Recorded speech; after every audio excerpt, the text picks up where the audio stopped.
If you were fixing your bra straps, fussing with wires, or battling your bra during this podcast, stop right now. You'll want to hear this. Those bra problems, those problems you thought you had to live with, Third Love has solved them. Their bras make it easy to get what you want, whether it's ultimate cleavage, a smooth look, or stopping your shirt buttons from pulling. With over 60 sizes, including half cups you won't find anywhere else, you'll never be stuck between two sizes that don't fit. So stop settling for bad bras. Now's the time to treat yourself and get your problem solved. Save $15 on your first order with code podcast15 at thirdlove.com. Two sisters, one a respected TV producer, Jill Blackstone, and the other, Wendy.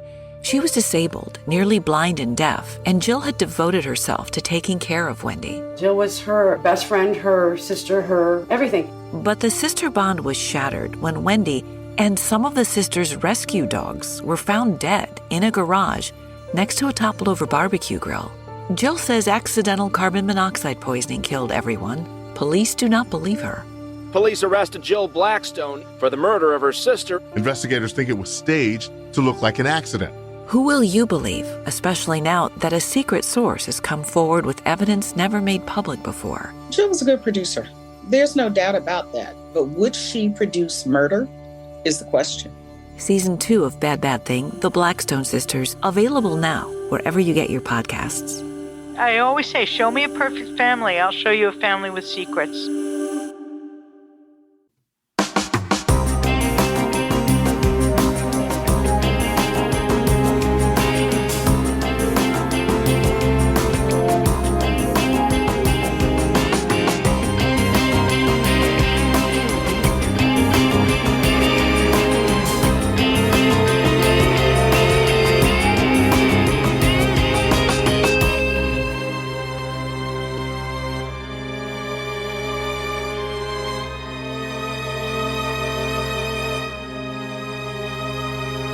Hello, everyone, and welcome to episode 334 of the True Crime All the Time Unsolved podcast. I'm Mike Ferguson, and with me, as always, is my partner in true crime, Mike Gibson. Gibby, how are you, man? I'm doing good. How about yourself? I'm doing very well. Yeah. Having a great week. That's good.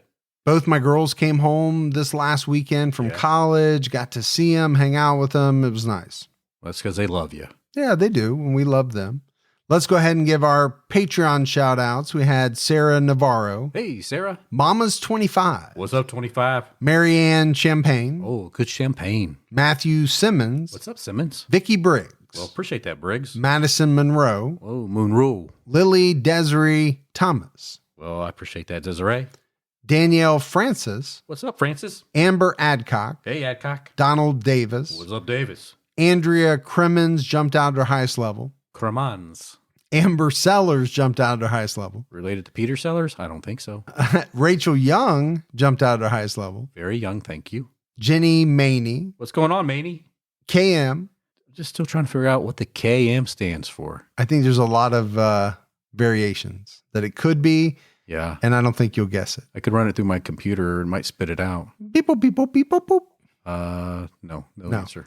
And last but not least, Dinah. Well, thank you, Dinah. And then if we go back into the vault, this week we selected Sam Gosling. Sam, I appreciate it. Yeah, appreciate all the Patreon support.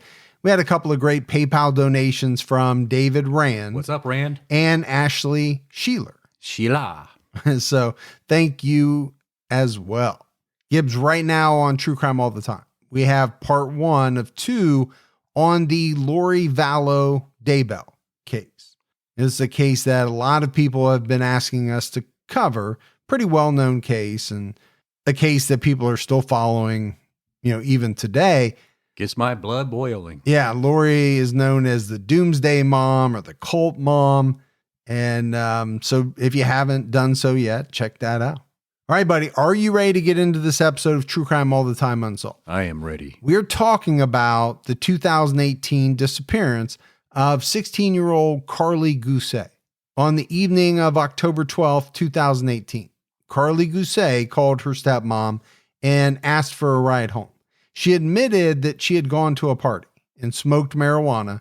Karlie had an adverse reaction to the marijuana and was paranoid and anxious all night.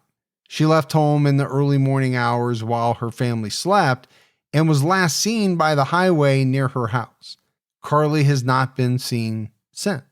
And I tell you, Gibbs, this is one thing that I've talked to my daughters about for years and years and years. I don't want you to go out drinking. I don't want you to do drugs. But if for whatever reason you get in a situation where you're impaired, Right. please call me. I will be understanding and I will come pick you up. The last thing I want you to do is hop in a car because you're afraid to tell me you smoked some weed. Right. Or you did, This or that. you had a couple of drinks or whatever it is. Now, as to the marijuana making her paranoid and anxious, I don't have a lot of firsthand knowledge. You know what I'm saying? But I've seen some people Sure. It who happened. have had that type of reaction to marijuana. Karlie Gusé was born on May 13th, 2002. She was 16 years old when she went missing. Karlie's parents are Zachary Gusé and Lindsay Fairley. They divorced when Karlie was 2 years old. In 2009, Zachary married Melissa Gusé. They had 2 children together. Karlie and her older brother, Kane, lived with Zach and Melissa and their 2 children. The kids loved Melissa, and she was close with all of them. Sources state that Karlie's mother, Lindsay, lives in Nevada. So not anything abnormal, right? Families divorce, remarry. You might have some new siblings. Pretty normal anymore. Yeah, I mean, blended family. What I did take from this is that Karlie and her older brother Kane really loved Melissa. And that may not always happen in the stepmom situation. Yeah. It can go, a couple of different ways, but it sounded like they really liked her, loved her. And we've talked before how hard it must be to be a stepmom, a stepdad. Not the easiest thing in the world. No. But if you love each other, you find a way. Yeah, no, absolutely. Karlie was described as someone who wanted to live life to the fullest. She was known for treating others with kindness. Her best friend, Taylor McCormick, told People Magazine Investigates that Karlie loved making friends, was a dedicated student, and had plans for her future. In 2018, Karlie was a sophomore. She attended high school in the city of Bishop, California. Bishop is a small town that's a common stop for tourists traveling to Death Valley and a ski resort called Mammoth Lakes. I've heard about that resort. I have not. And I've actually never heard of Bishop, California. That I have not heard of Bishop, California either, but I've heard of both Death Valley and also Mammoth Lakes. Karlie's stepmother, Melissa, worked as an escrow assistant at a title company. Karlie worked part-time for the same company. In August 2018, Zach and Melissa bought their dream house in the White Mountain Estates area of Chalfont Valley, located in Mono County, California. I just like that name, Chalfont. And I'm sure I'm not saying it correctly. Yeah. I always get emails about my pronunciations of cities in California. Probably like Chalfonte. It could be Chalfant. It could be all kinds of different things, but I'm going to go with that. Yeah. It's described as a rural desert area, 10 miles north of Bishop. There's not a lot there besides the housing community, and the terrain is rough. Perfect place for my 4x4. Well, I know how much you love your off-roading. Yes. I just hit that one button, right? This says off-road or turbo or jetpack. I don't know what button you have. Yeah. According to Melissa, Karlie was happy at the beginning of October 2018 and wasn't affected by the move because she was in the same school district. That's always a nice move, right? When you don't have to change schools. Well, yeah. I mean, changing houses is one thing. My oldest daughter cried for like 6 months when we moved. Yeah. And we've lived in this house for like 20 years. So she was very young. She just kept saying, when are we going back to the old house?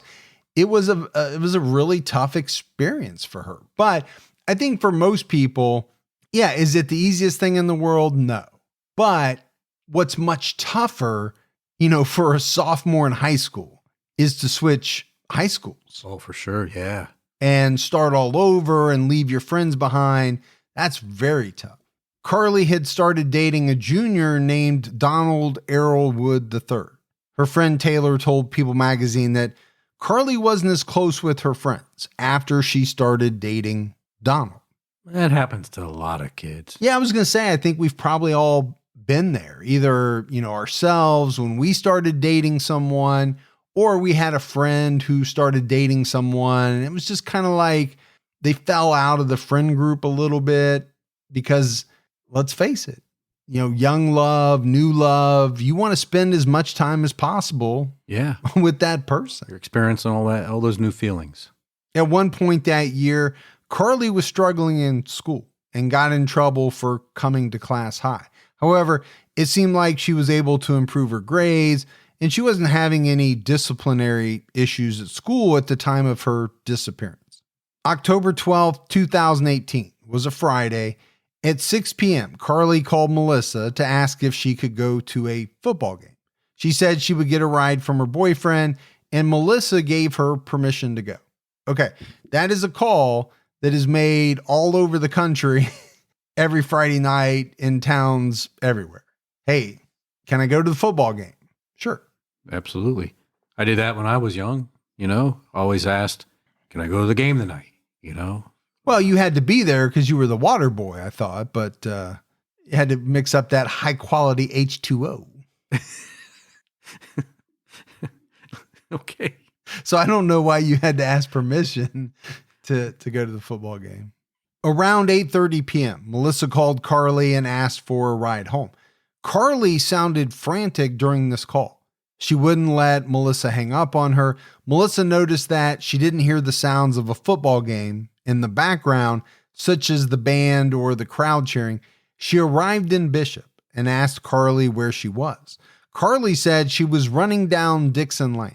Melissa made the turn and saw Karlie running down the road with her flashlight on. I think as a stepmom or just a mom, probably be somewhat concerned, be like, what are you doing? What's going on? Yeah, I mean, I think 8:30, the game's not over. No. So first of all, you're trying to figure out why you're not hearing the sounds of the football game in the background.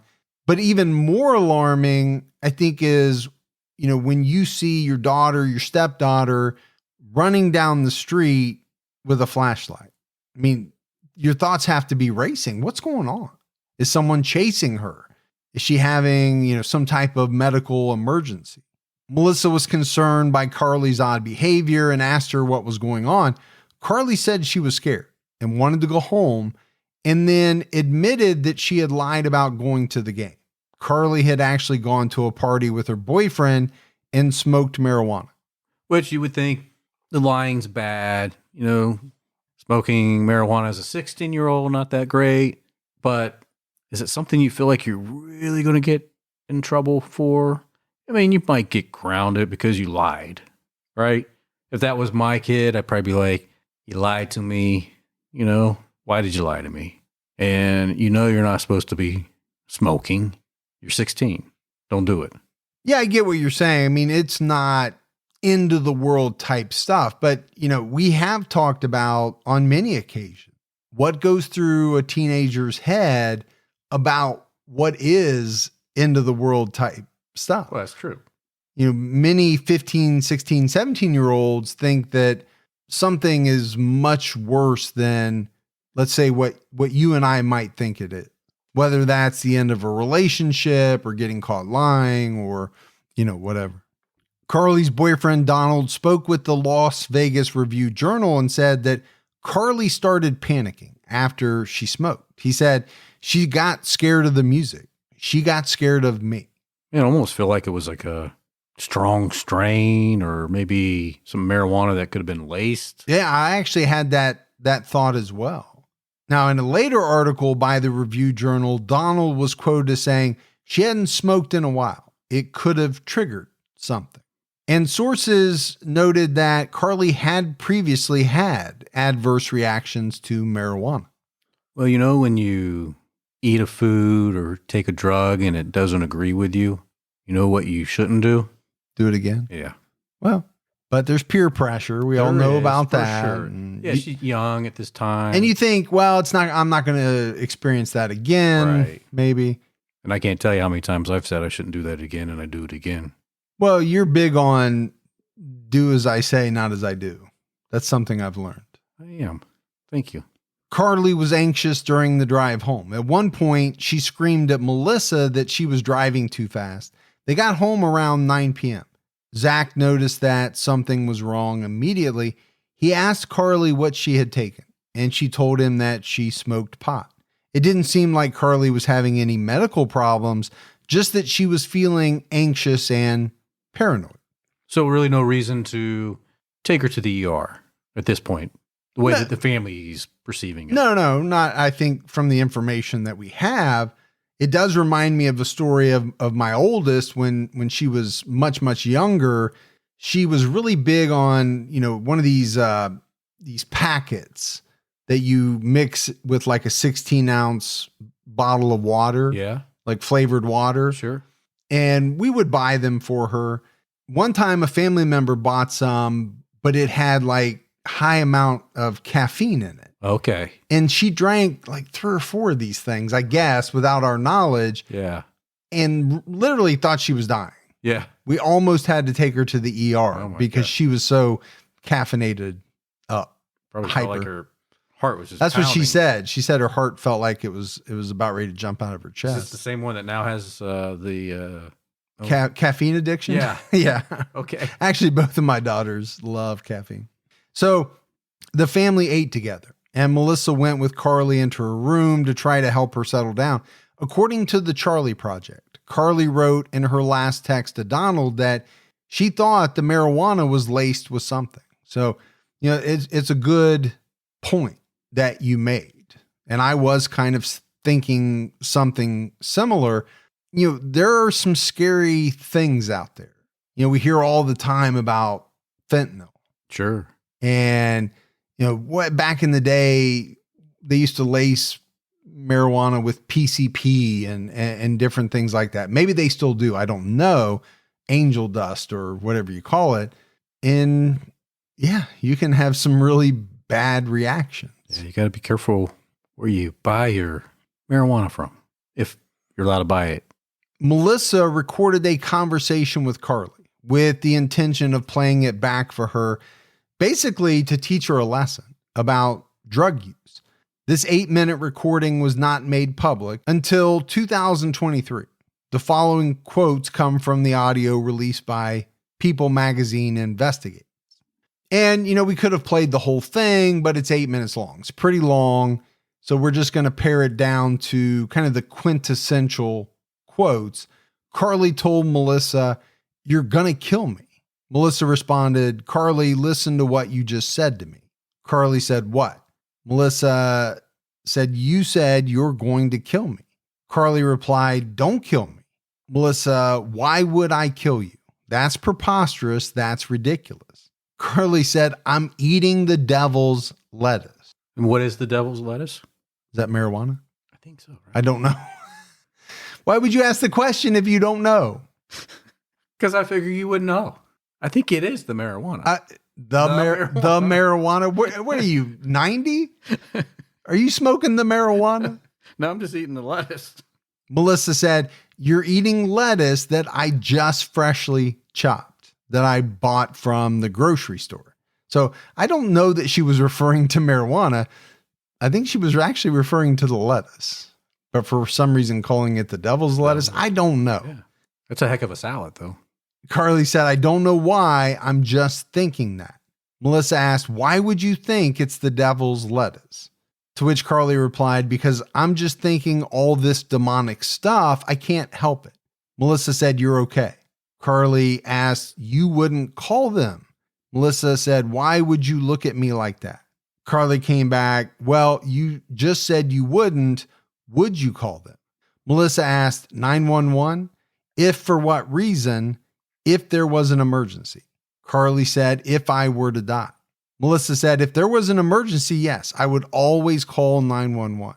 Karlie said, "I'm just so scared." So, I do kind of understand why Melissa would want to record this. It is a very strange conversation. Now, she said it was with the intention of, playing it back later and just kind of saying, or just kind of pointing out, look, here's how you were acting, when you were high. Yeah. Maybe a good idea if you don't do that. It kind of reminds me of how people will record their kids after they have the wisdom teeth pulled out. And laugh because they talk about all kinds of bizarre, strange things. Yeah. We should do like Laughing Gas podcast. Like one time with me on Laughing Gas. Both of us would be even better, but somebody probably needs to keep us on track. I can barely interpret you stone cold sober. That is very true. I don't know what I would do if you were on Laughing Gas, but it would be funny. Yeah. There's no doubt about it. We can get a dentist to sign off on that, or a dentist.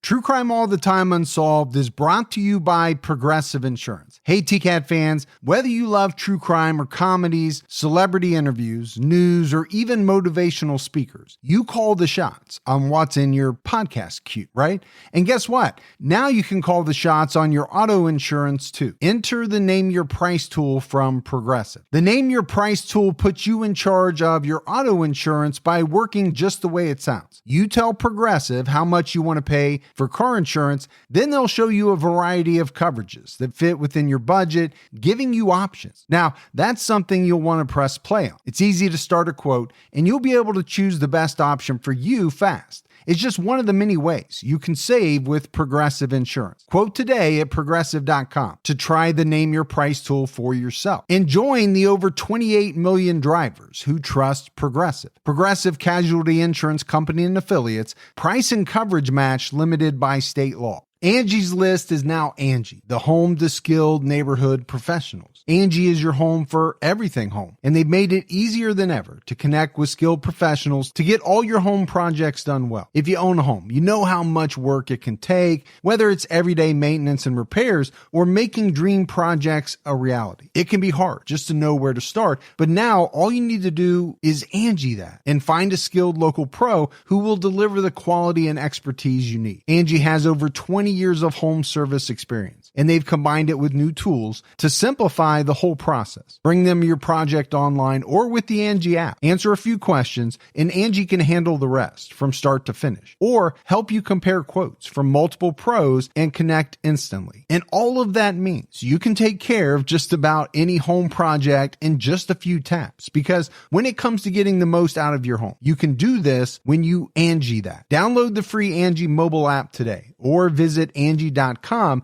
That's ANGI.com. Later in the conversation, Karlie asked Melissa, "Why are you scaring me?" Melissa tried to joke with Karlie by telling her not to look at her face and asking, "Is it because I'm ugly?" Melissa then told Karlie she loved her. Karlie said she loved her too, and Melissa said, "It's going to be okay." The sad part about this conversation is that it was one of the last conversations that Karlie ever had before she went missing. Yeah, that's a very good point. And like I said, it was very strange. And then towards the end of it, it does seem like maybe it was a little more normal, right? Melissa was trying to be supportive. They both told each other they loved them. And Melissa said it's going to be okay. According to the news outlet San Francisco Gate, some accounts of the audio say that Karlie asked her parents repeatedly to call 911. However, Melissa has said that Karlie asked her to call 911 if something bad happened. Now, sources differ on exactly what happened next. In 2023, Melissa spoke with People Magazine Investigates and said that she and Karlie were still up at 5:45 a.m. Karlie had calmed down and was doodling on a piece of paper. She fell asleep around 6 a.m. The Las Vegas Review-Journal reported that Melissa fell asleep, woke up at 5:45 a.m., and saw Karlie lying on the bed with her eyes open, then went back to sleep. Melissa woke up again around 7:15 to 7:30 and saw that Karlie wasn't in the room. She checked the house and yard, but Karlie wasn't there. So there's a pretty big discrepancy here in the reporting, and we'll talk more about it later, along with some other discrepancies and theories. Melissa and Zach thought Karlie might have gone out for a walk. She got in her vehicle to go look for her. Zach, still at home, called Karlie's phone and saw that it was still in the house. Karlie had also left behind her glasses and money. And again, we talk about this in many episodes. How many people are going to leave the house, especially a 16-year-old, without their cell phone, Right. their glasses, and some money? Now, this might be a little different situation because we know, at least at some point, Karlie was acting a little irrational. You'd have to say that. She was saying some very strange things. Was it the result of her, having smoked marijuana? But again, we'll have to figure out, what time did she leave? Was she still under the effects at that point? Well, that's my question, right? How long was this stuff in her system that was making her feel this way? It seems like a really long time for it still to have an impact on her. If it was simply marijuana, Yeah. that I would have to agree with you. That would be a very long time to still be under, I think under its effect. And I know every parent's different, but I think if I was up with my child, if I picked her up that early and she was acting this way, and by 2:00 at night, things were not progressing better, I would probably say, you know what, let's go ahead and run up to the ER because something's not right. Because if you just smoke some bad marijuana, I think you'd probably be okay by now, not still feeling the effects that you are. Not saying that what I would do is the better choice. Yeah, no, I get you. But that's just my preference. Yeah. And I know you're in no way saying what Melissa did was wrong. No, you're not just at all. saying maybe you might do something a little different. Zach got into his vehicle and drove around to look for Karlie. 2 hours later, Melissa spoke with a neighbor named Richard Eddy and learned that he had seen Karlie walking past his house around 6:30 a.m.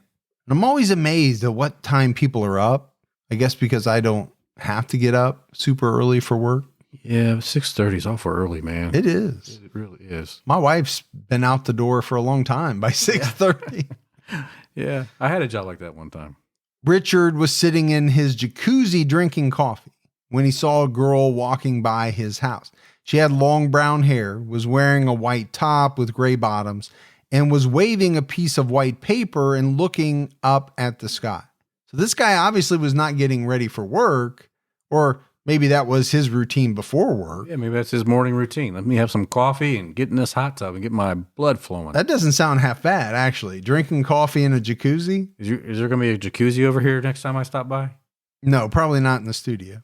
Zach and Melissa called the police to report Karlie missing, and a deputy from the Mono County Sheriff's Office came to the house to speak to them.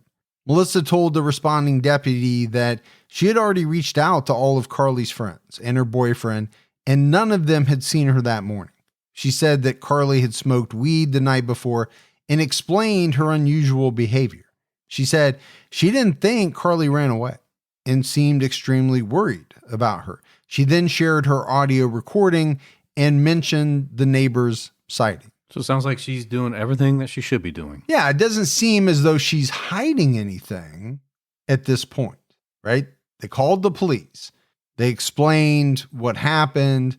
They even, divulged that Karlie had smoked weed, played the recording, and, they went out of their way to call the boyfriend and all of Karlie's friends, all the things you think a parent would do. Yeah, I don't know what else more you could have done.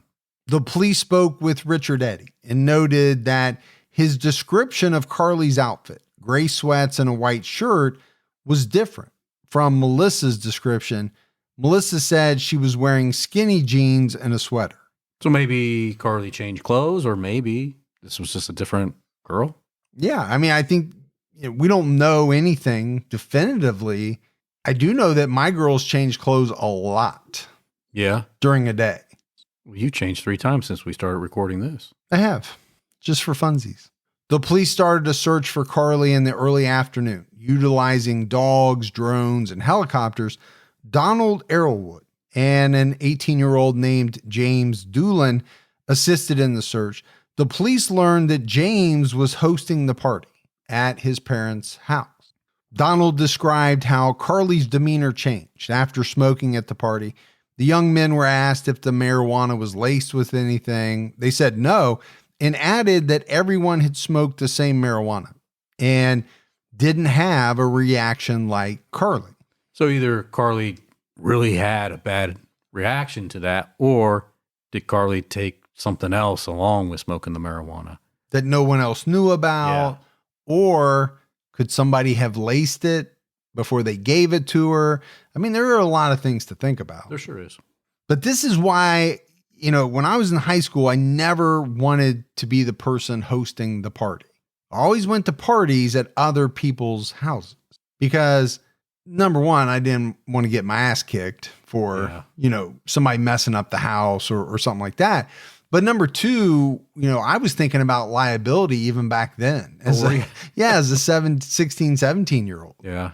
I didn't want my parents to get in trouble for, me doing something and somebody leaving the party and doing something stupid or getting hurt or something like that. So you just go to the party with your little dime bag and your case of Little Kings. Mickey's Wide Mouth. Or Mickey's Wide Mouth. After the party, James gave Donald and Karlie a ride to Donald's house. Karlie became increasingly paranoid and ran away from him. And this is when she called her mom. And this kind of, backs up what Donald told the Las Vegas Review-Journal, right? He said that Karlie ran away from him and actually said she was scared of him for some reason. Donald called and texted her several times before he went to sleep that night. His dad confirmed that he was home all night. James also said he was home the entire night.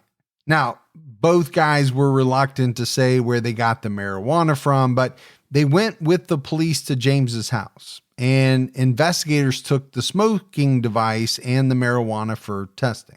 The police also obtained doorbell security video that showed that Donald, Karlie, and James arrived at his house at 6:04 p.m. and left at 8 p.m., which corroborated their story. Investigators noted that Karlie was able to walk by herself to the car in the 8 p.m. video. And, here again, how important nowadays is this doorbell security video that, a lot of people seem to have? I think if you're a good person and you don't plan on doing anything bad, you should get yourself one of these doorbells. Okay. What if you're a bad person? No, do not get it. You should not get it. And you should probably go mess up your neighbor's ones across the street. Yeah. But don't do that. But just think about the information that investigators are able to retrieve. Obviously, we have the video that confirms, who was with who.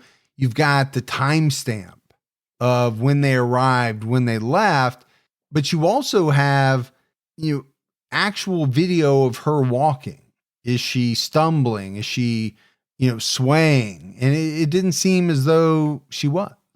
Now, what does that mean? We don't know. No. But if she was falling down and she was, okay, well, that gives you some insight into maybe just how intoxicated she was. But I just think, back to cases before this type of video existed, and you wouldn't have any of that. All you would have is what other people said. Yeah. And then you'd have to figure out, are they telling the truth or not? Well, the video doesn't lie. No, it sure doesn't. Now, could somebody change a timestamp? Maybe. I don't know how all that works, but potentially. The video itself doesn't lie. Some of Karlie's friends noticed that she started smoking marijuana more often and showed some signs of depression around the time she started dating Donald. Karlie's friend Taylor told People Magazine Investigates that there was a rumor that James's house was a place where you could smoke a lot of pot and you could potentially do other things. That was a direct quote. Yeah. And that's very vague. Yeah. Does it mean you could do other drugs, or does it mean that you could have a little bit of quality alone time with your girlfriend, boyfriend? I don't know. Yeah, I don't know what you make of that. But really, we all had that person we knew that had that house, right? That house that Parents weren't home a lot. Yeah. Yep. you could get away with a lot of things that you probably shouldn't be doing, but you could go there and Things that you wouldn't dare do at your own home. absolutely not. Now, I'm taking this potentially do other things, and I'm leaning towards the drug angle. Yeah, or drinking. Yeah, I'm really leaning towards other like harder drugs. Yeah. Because I think if it was drinking, that probably would have been said. Yeah. Yeah. I think, the person said it vaguely on purpose because maybe you're talking about much stronger drugs. Well, I remember I was 16. I went to a friend's house. Mm-hmm. Why are you using quotation marks? I don't know. Air quotes. Just felt right to use it. Okay. But I went there and, we, there was marijuana, but there was also speed. And I never tried speed before. Mm-hmm. I thought, today is a good day for me to try this. Okay. Right? You're being very open. I am being open. And so the one brother gave me the speed. I think he gave me too much. And I tell you what, it felt like my heart was coming out of my chest. Mm-hmm. I felt just so weird, very chatty.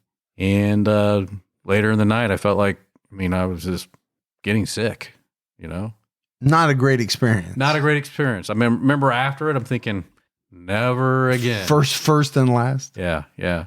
Luckily, I had a good older brother. Got a hold of him, and he came and got me, and Took care of you. took care of me. Yeah. So they did testing, and it revealed that the marijuana from the party was not laced with anything. So, that's a big question to answer. But it also raises the question of, okay, if it wasn't laced. Yeah. Then what caused her strange behavior? Yeah. And for it to last as long as it did. On October 14th, multiple agencies showed up to assist in the search, including the FBI. Investigators searched a 10-mile radius around Katie's home. That day, a second witness named Kenneth Dutton came forward with information. Kenneth Dutton lived 7 houses away from the Gusé family. He was in his driveway that morning when Karlie walked past. Like Richard Eddy, he described her as wearing a white shirt, gray sweats, and holding a piece of paper. So how important is that? To have a second witness corroborate the first witness's account. And this is a person who knew Karlie. Yeah. Could definitively say it was her. Yep. Unlike the first witness, but they both gave the same description of what she was wearing. Finally, a third witness saw a girl who looked like Karlie on the side of Highway 6 at the intersection with White Mountain Estates Road around 7:15 to 7:20 a.m. This third eyewitness has not been publicly identified. However, it was reported that they were going to cut firewood at the time they saw Karlie. So again, that's another good lead, right? It's a good lead in that if it was Karlie, it gives a little more in the way of a time frame and location. So this Highway 6 is a 2-lane road that goes towards Bishop and leads into Nevada or Southern California. Karlie's home is less than a mile from the highway. Tracking dogs lost her scent in this area, according to the Las Vegas Review-Journal. All right. So again, at least it's telling us at one point she left her house, kept walking, and found herself at this location. If you believe the reports and believe that the dogs actually picked up her scent and went there. Yeah, and I do believe it. This third witness, I don't think, didn't know who Karlie was, said they saw a girl who looked like Karlie. But when you combine that with the dogs tracking her to that point, does it lend a little more credence to that person's account and make it more likely than not that it was Karlie? And I think it does. According to lead investigator Jason Pelichowski, their theory is that Karlie walked voluntarily to Highway 6, but after this, they don't know what happened to her. And we have actually seen this happen in a number of cases. Dogs track a scent to, let's say, a highway or a road, and then all of a sudden they lose it. And kind of the prevailing thought in a lot of those cases is that the person who's missing got into a vehicle with someone. And that's why the dogs weren't able to track the scent any further. And you could definitely make the argument that that's a possibility here in this case. And maybe that's why she went to Highway 6. No, I think that's a really strong possibility. True Crime All the Time Unsolved is sponsored by BetterHelp. See if you've ever had this scenario that I've experienced a number of times in my life where you knew that there was something good for you, something you should be doing, but your brain was getting in the way. And for me, maybe it was putting off making a big decision or something like that. But what it caused was me to have trouble falling asleep at night. You get those racing thoughts. Like you know what you should do, what's good for you, but you just can't do it. Well, therapy helps you figure out what's holding you back so you can work for yourself instead of against yourself. I have personally used the BetterHelp service and found it to be very beneficial. I love the fact that I can speak with a therapist on my laptop in the comfort of my own home. No driving, no waiting rooms. If you're thinking of starting therapy, give BetterHelp a try. It's entirely online, designed to be convenient, flexible, and suited to your schedule. All you have to do is fill out a brief questionnaire to get matched with a licensed therapist, and you can switch therapists at any time for no additional charge. Make your brain your friend with BetterHelp. Visit betterhelp.com/allthetime today to get 10% off your first month. That's BetterHelp, HELP.com/allthetime. The official search lasted a week. On October 20th, the authorities said that Karlie's disappearance did not meet the criteria for an Amber Alert because there was no evidence of an abduction. So they have their guidelines. They got to follow the guidelines. I know probably some people are saying, man, couldn't they not make an exception sometimes? Well, I think the argument against that would be, then does the Amber Alert lose its effectiveness? You know, if an Amber Alert is going out for every person who's reported missing, right, then that thing would be popping up on our phones all the time. And you wouldn't look at it. And people might discount it because a lot of those people turn out not to be missing, right? They return, there's some confusion or whatever. Posters were put up around the city of Bishop. Thousands of people joined Facebook groups about Karlie's disappearance, and Melissa did Facebook live streams. Dateline reached out to Melissa and Zach. According to Melissa, the sheriff told them not to do interviews, but they wanted to bring awareness to Karlie's case. So a tough decision, right? The sheriff is saying, don't talk about it. Don't do anything. We're working on it. But then as the dad and stepmom, you're thinking, we want to get it out there. Well, so I had the question, why does the sheriff not want them to do interviews? What is the harm? Misinformation? Possibly. But my thought is that if you can get the story out to a national audience, man, that's hard to beat. It is hard to beat. Because we don't know where she is. We don't know how far she's traveled. Right. So the more people that know about it and see her picture, the better chance that somebody has spotted her and can give the authorities some good information. So, I think I would make the same decision because I'm not really sure what detriment the interview would cause, and whatever it would be, I think the exposure would outweigh it. Yeah, they'd have to make, they being the sheriff's department, would have to make a pretty strong case to make you not follow through on it. Yes. Zach told Dateline he didn't know what happened to Karlie, saying, I don't think she would run away, but you can't rule anything out. I think it's possible that someone took her. I think it's possible she ran away. Hey, look, it's her dad. He would know best. My personal thought is she probably didn't run away because, again, I think she would have taken her phone, taken some money. But then again, if you're really trying to get away and you don't want to be looked as someone running away, well, maybe you'd leave your phone behind and your glasses. Well, money. The phone's going to be able to be tracked anyway. Yeah. And stuff like that. I guess my thing here is we haven't heard anything that really gives you the inclination that she had a reason to run away. Unless there's something behind the scenes that hasn't been made public, nobody's talked about to the media. Yeah. I really didn't see anything in her life that would have caused her to want to run away. Doesn't mean it couldn't happen. And I think, the dad, as much as he doesn't want to believe that, is being pretty honest when he says you can't rule anything out, because I don't think you can. No, at that point, you don't know. Don't know enough to say one or the other. During her interview with Dateline, Melissa lied about her actions. On the morning of October 13th, she said that at 5:45 a.m., she opened the kids' doors and said good morning to them. She saw Karlie in her bed and went back to sleep. When she woke up later that morning to check on Karlie, she was gone. Well, you know what you don't want to do?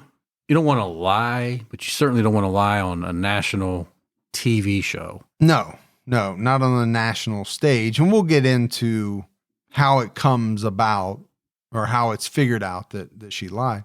In early November, the sheriff's office searched the desert with cadaver dogs.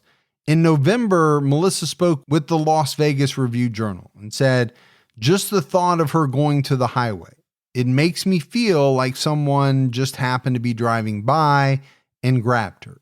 And that is a possibility. I think it's a possibility too. You pull up next to somebody who's walking down the road, maybe you offer them a ride, maybe they get in to a vehicle with a person driving who has bad intentions. Or, maybe the person runs some kind of con on them saying, oh, my car broke down or whatever, gets Karlie just close enough to the car, grabs her, throws her in, and takes off. There are a number of scenarios. Zach said he believed Karlie smoked marijuana laced with something else, but Karlie's mother, Lindsay, said she believes Karlie was high on LSD.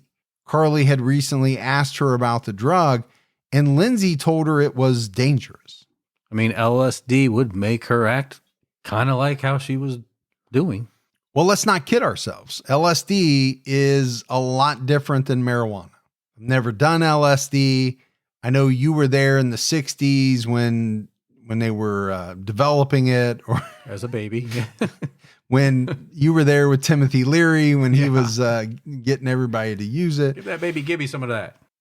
But I mean, isn't LSD the one they used to experiment with people on? And sure. It can do some nasty stuff, as I understand. Lindsay started to question Zach and Melissa publicly. She appeared on Nancy Grace's Crime Online podcast in October and said, as quoted by the Review-Journal, I've been hearing about 4 or 5 stories now. So this is a tough situation. Sure. Lindsay, the mother, is publicly questioning Zach and Melissa. They seem to be at odds with each other, or she's not believing the story she's hearing. She's saying she's hearing too many stories. But why is that?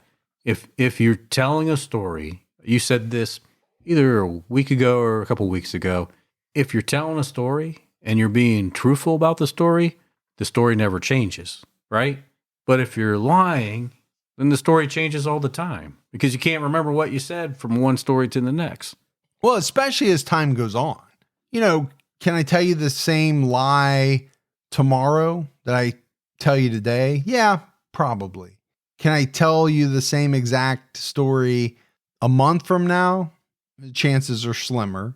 A year from now? Probably not. I'm going to forget. Thousands of people online were criticizing Zach and Melissa and accusing them of being involved in Karlie's disappearance. They analyzed their interview with Dateline and Melissa's Facebook live video. At one point, Lindsay called Zach and asked if it was possible that Melissa smothered Karlie in her sleep. Lindsay started posting on social media about her suspicions, and she brought up the audio recording that Melissa made, which caused people to question her about it. And here's the sad part, right? You have a 16-year-old girl missing. Both set of parents are not aligned, and that's just going to cause disruption in the end game. Well, and not that they're not aligned, at a certain point, the mom starts coming out and, publicly wondering if the stepmother smothered her in her sleep. Well, if she doesn't feel like she's getting the responses or answers she deserves as the mom, she probably felt like there was no other alternative. I'm going to have to publicly go with this because I need to know some answers. Now, the police did look into the possibility that Zach and Melissa were involved.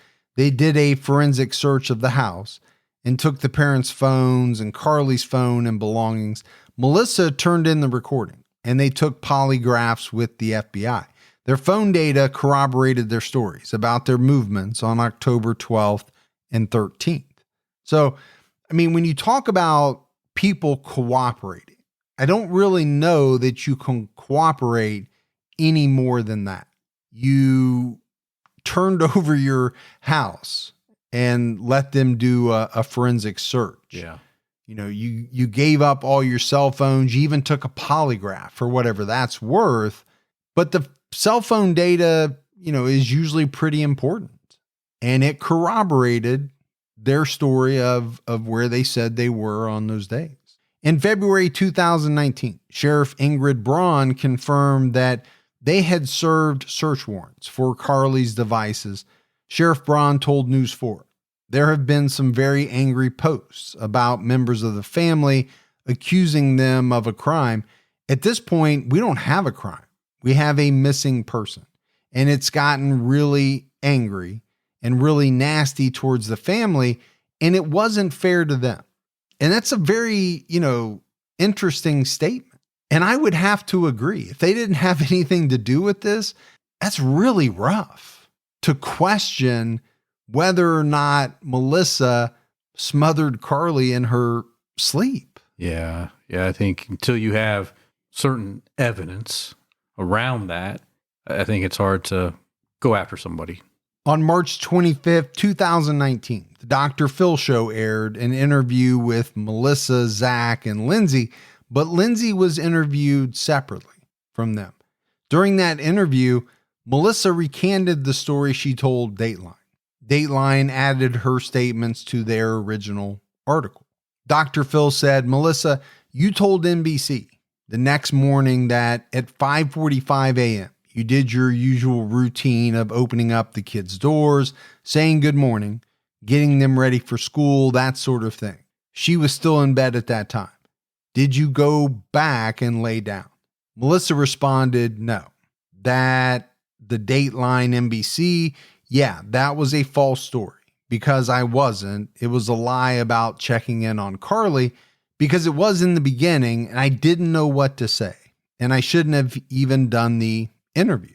And maybe this goes back to the sheriff's suggestion not to do any interviews. Stay clear of doing interviews. And maybe that's what the sheriff meant. Zach added, it was too early. You don't know what to do. There's no handbook for this, man. And that part I get. There is no handbook that you're given as a parent really for much of anything, if you think about it. Now, there are books out there about, what's the best way to raise a child, this and that. Right. Where's the handbook on if something goes horribly wrong? Yeah. What do you do? What should you, what you should not, what shouldn't you do? What should you say? What you should not say? Is it safe to say? Common sense would tell you if it didn't happen that way, just don't say it. Yeah. I think that's an absolutely great point. You don't really need a handbook to know that you shouldn't lie about something. It's going to come back to bite you in the ass. Because it's just going to make people wonder, well, why did you say it that way? Mm-hmm. I get it. It was early on. You weren't sure what to say. So why not just say nothing? Or tell the truth. Or tell the truth. But why make up something unless there's a reason why you felt you had to make up something? Well, was it because in her mind, she thought people were going to vilify her because... Well, they're going to vilify her for telling the lie. Well, they did. Yeah, they did anyway. Yeah, maybe she was just thinking, if I said I didn't check on her, they would think, well, you didn't care. Yeah. She had all these problems and you just went back to bed and didn't worry about it. I don't really know what her reasoning was. But as we've seen, and I think as everyone knows, the truth is usually the way. Now, is there a reason to lie sometimes? And I would say, yeah, there is. Do we tell white lies to our kids? Sure. Who hasn't? About certain things and whether they exist or don't exist, and who brings this and things like that. I like how you were very vague about that. Yeah, but I think we all I don't know why, understand. because there's no kids listening to this. Well, but you never know. You know what I mean. Lindsay said in her interview, as quoted by the Las Vegas Review-Journal, "I believe my daughter had a fatal drug overdose, and I believe that very early morning. Melissa saw her with her eyes open, and I think that's when my daughter passed." According to People Magazine Investigates, Lindsay has speculated that Karlie had an adverse reaction to the marijuana and that Zach and Melissa may have disposed of her body. Whew, okay, that is a very serious accusation. It really is. It also makes me wonder, then what did those eyewitnesses see, right? Well, so that's a great point.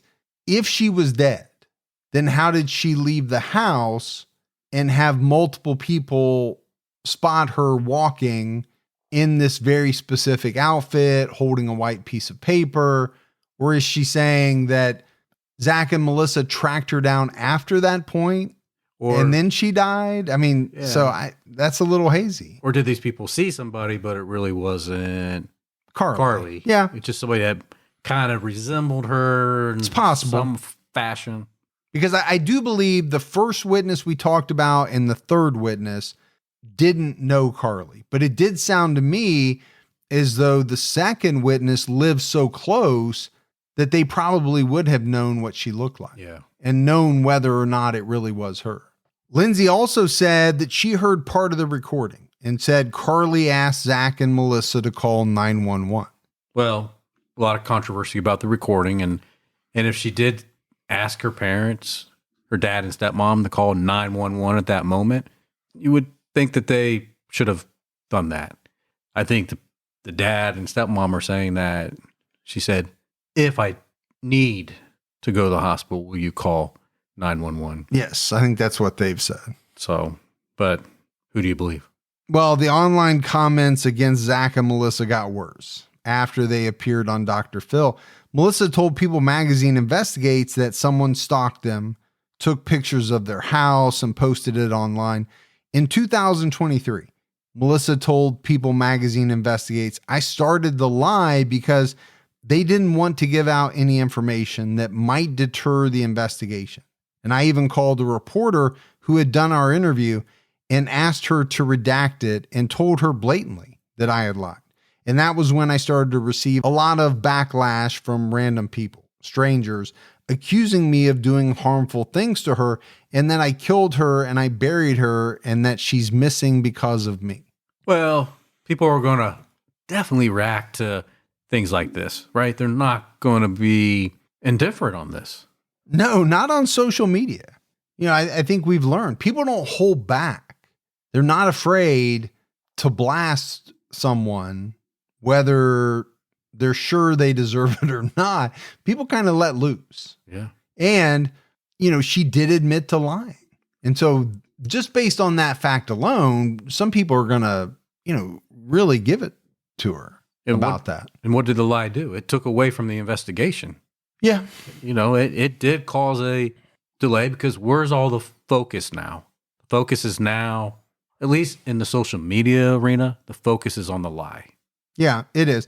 Now, you would feel really bad for Melissa if she had nothing to do with Karlie's disappearance and Zach as well, because, For sure. They're getting crushed and have gotten crushed on the internet, not just for what Melissa said, but to actually have people say, we know you killed Karlie and you disposed of her body.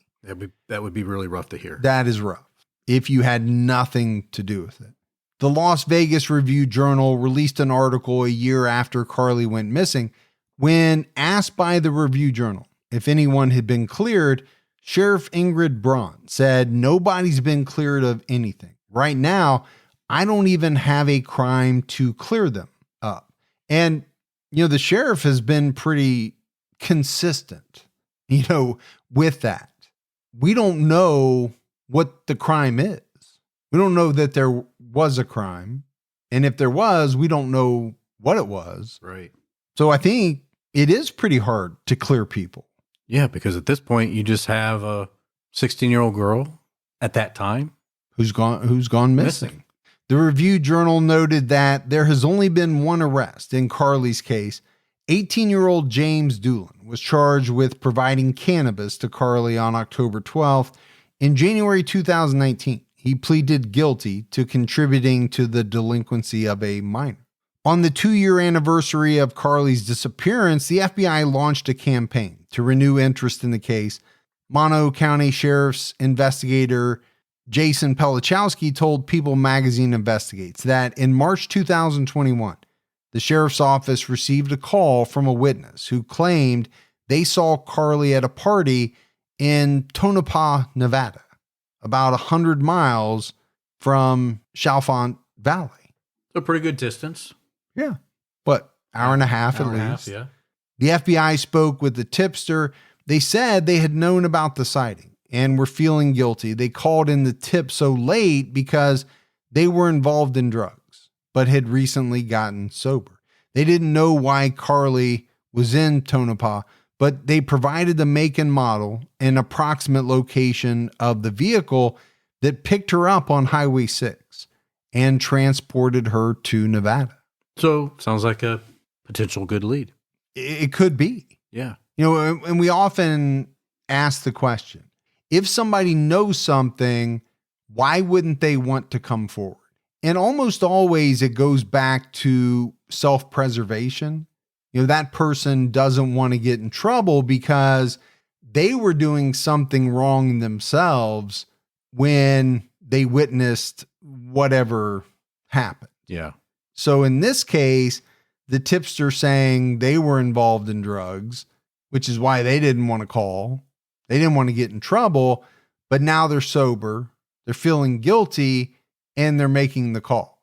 Whether all of that is true or not, I don't know, but it does sound plausible.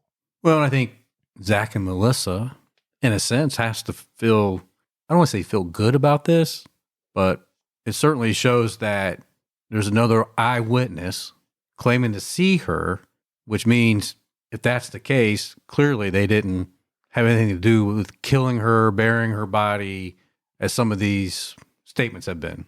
And if this person is telling the truth, that this vehicle picked Karlie up on Highway 6, it would fit with the known facts, right? The scent dogs lost her scent.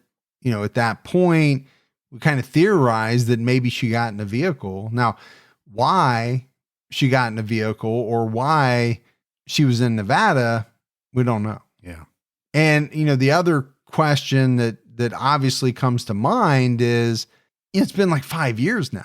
So did she voluntarily disappear and wants to stay disappeared? Potentially. Or did she get in the truck? Somebody took her to Nevada. They were partying, but something bad ended up happening to her there. Sure. That's possible as well. So many different avenues you could go down at that point, right? Mm-hmm. And I think, with each tip, especially, when you're getting farther and farther away from her home, if those tips are correct, it opens up a lot of possibilities. She's definitely going to be somebody very vulnerable if she's away from home in Nevada. No money. She'll be dependent on whatever individual, whoever that person is willing to help her. And that could end up being bad. Yeah, it could put her in a very bad situation. The police found this vehicle and they took it to Reno, Nevada for processing. According to Jason Pelichowski, they are waiting on a lab to test the items and give them the results. There is a person of interest linked to the vehicle, but investigators can't disclose their identity. So, that's interesting right there. Yeah, I think so. Now, we don't know if this person will ultimately, turn out to be involved. Maybe they will. On October 8th, 2023, the Las Vegas Review-Journal reported that authorities were searching for clues in Tonopah. Sheriff Ingrid Braun confirmed that this lead was actively being investigated by the sheriff's office and the FBI. So that kind of makes you think that there is something there. Yeah. I mean, this is just days ago. And maybe she actually did make it to Nevada. She was seen at a party in Nevada. They must have something that is taking them there to search for clues. Karlie Gusé was last seen walking towards Highway 6 near the White Mountain Estates area of Chalfont Valley in Mono County, California. Karlie has dark blonde hair, blue eyes, is 5'7", and weighs around 110 pounds. She has her left nostril pierced. She was last seen wearing a white t-shirt, gray sweats, or possibly jeans and Vans shoes. The NCMEC has released age-progressed pictures of what Karlie could look like at age 20. Karlie would be 21 years old today. The FBI is offering up to $5,000 for information leading to Karlie's whereabouts, and the Gusé family is offering a $10,000 reward. If you have information about Karlie Gusé, you can contact the Mono County Sheriff's Office by calling 760-932-5678 or by emailing them at karliegusetips@monosheriff.org.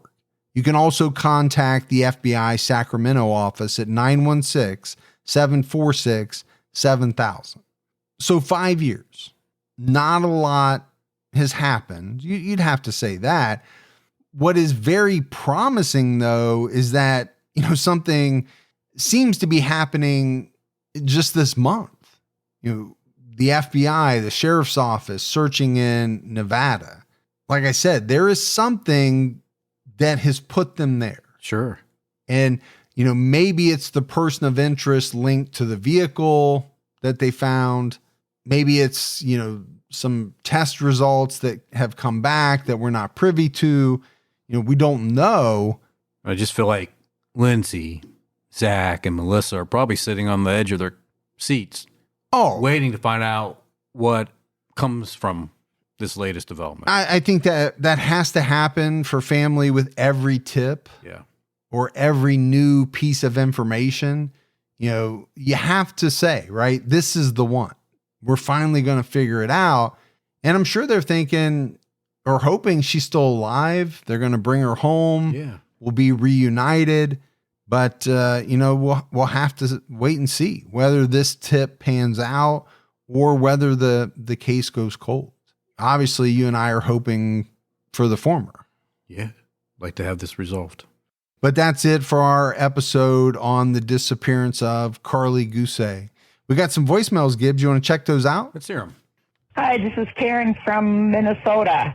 A couple things on your Brandon Swanson. You were wondering why, even though they had all the evidence that something was wrong from the parents, they didn't do something right away. Well, that's Minnesota. I mean, we're the state that elected Jesse Ventura governor. The other thing is that area down there is nothing but farms. For as far as you can see, it's all farmland down there. So get off the paved highway. It's gonna be nothing but dirt roads everywhere. Love your show. Keep it up. Thank you. Bye. Well, and I think that was part of the problem, right? The farmland, the rural area. Yeah. I think that was one of the issues in that case for sure. But thank you for calling in with that information. Hi, I'm Megan from Price Lake, Michigan. About a month ago, I went through, I even made it to that 300 mark, and then I retracted and I started from the ground. And now I am at the Night Stalker. I work for a construction company. I listen to you guys for about a total of 18 hours a day. so I'm a little upset. And I must say, I am Team Gibby. I'm sorry, there's something about Gibby. That should be his new slogan. Thank you guys for all that you do, and keep your own time ticking. Have a great one. All right. Thanks for calling in. Appreciate it. Amazing. I heard that there was a sequel to There's Something About Mary. Yeah. Called There's Something About Gibby. It's not going to be near as good, but I heard that was coming out. Could be better. What an amazing voicemail, by the way. Because she said, why do you always say that about the people who say Team Gibby? That's just wrong. Pandering. You're pandering. Am I pandering? But no, we definitely appreciate it. Trying to think, you brought up something about Mary, and I'm trying to remember the Franks and the beans and the.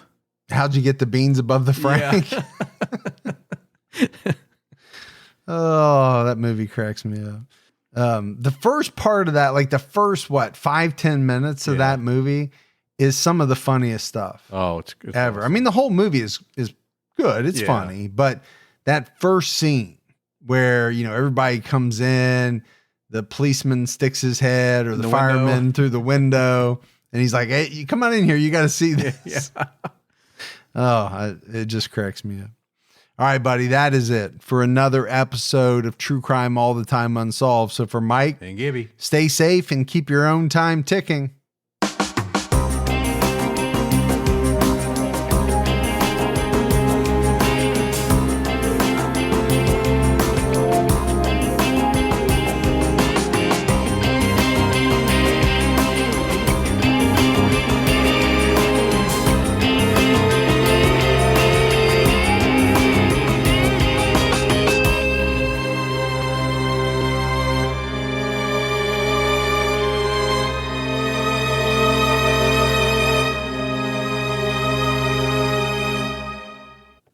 Dive into true crime on Pluto TV.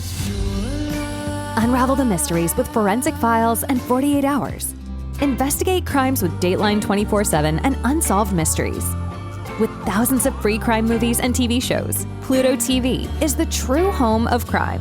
Download the Pluto TV app on all your favorite devices and start streaming true crime on live channels and on demand. Pluto TV. Stream now, pay never.